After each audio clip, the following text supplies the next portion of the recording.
জীবনে কোনো কাজকে ভয় করা যাবে না। ভয়টাকে চ্যালেঞ্জ হিসেবে গ্রহণ করো।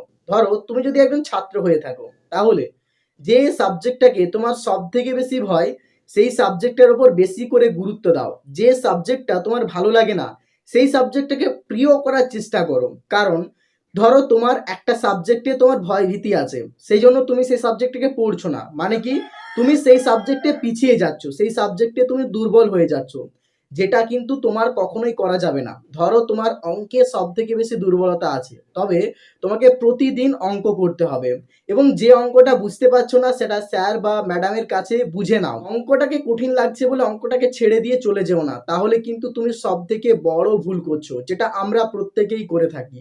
যে জিনিসটাতে আপনার দুর্বলতা, সেই দুর্বলতাটাকে সারিয়ে নেওয়ার চেষ্টা করো। জীবনে কখনোই উইক পয়েন্ট রাখবে না। জীবনে কিছু মানুষ আছে যারা প্রতিনিয়ত পদে পদে তোমার ভুল ধরার জন্য বসে আছে।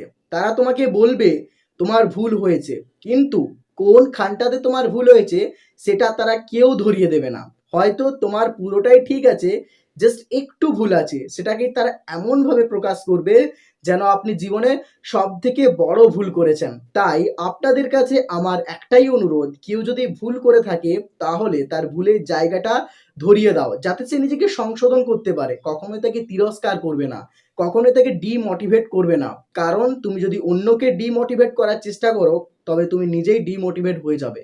কারণ নিউটনের একটা গতিসূত্রের কথা মাথায় রাখবে। তিনি নিউটনের সেই তৃতীয় গতিসূত্র, যেটাতে তিনি বলেছিলেন যে প্রত্যেক ক্রিয়ারই সমান ও বিপরীতমুখী প্রতিক্রিয়া আছে। যখন তুমি তাকে ডিমোটিভেট করছো, তার মানে তুমি নিজেও ভেতর থেকে ডিমোটিভেট হয়ে যাচ্ছ। এই কথাটা সবসময় মাথায় রাখবে।